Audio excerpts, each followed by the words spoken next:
Épître aux Hébreux chapitre 3. C'est pourquoi, frères saints, qui avez part à la vocation céleste, considérez l'apôtre et le souverain sacrificateur de la foi que nous professons, Jésus, qui a été fidèle à celui qui l'a établi comme le fut Moïse dans toute sa maison. Car il a été jugé digne d'une gloire d'autant supérieure à celle de Moïse, que celui qui a construit une maison a plus d'honneur que la maison même. Chaque maison est construite par quelqu'un, mais celui qui a construit toute chose, c'est Dieu. Pour Moïse, il a été fidèle dans toute la maison de Dieu, comme serviteur, pour rendre témoignage de ce qui devait être annoncé.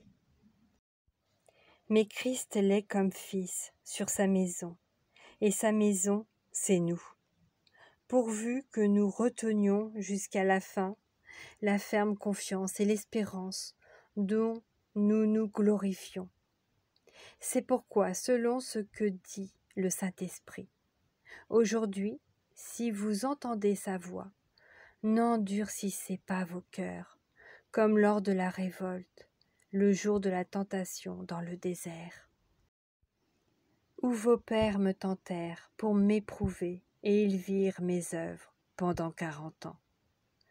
Aussi je fus irrité contre cette génération, et je dis, ils ont toujours un cœur qui s'égare, ils n'ont pas connu mes voies. Je jurai donc dans ma colère, ils n'entreront pas dans mon repos. Prenez garde, frères, que quelqu'un de vous n'ait un cœur mauvais et incrédule, au point de se détourner du Dieu vivant. Mais exhortez-vous les uns les autres, chaque jour, aussi longtemps qu'on peut dire aujourd'hui, afin qu'aucun de vous ne s'endurcisse par la séduction du péché. Car nous sommes devenus participants de Christ, pourvu que nous retenions fermement jusqu'à la fin l'assurance que nous avions au commencement.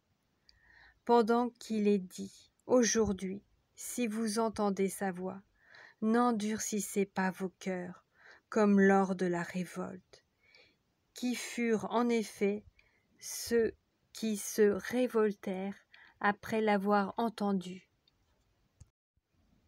Sinon tous ceux qui étaient sortis d'Égypte sous la conduite de Moïse, et contre qui Dieu fut-il irrité pendant 40 ans, sinon contre ceux qui péchaient et dont les cadavres tombèrent dans le désert?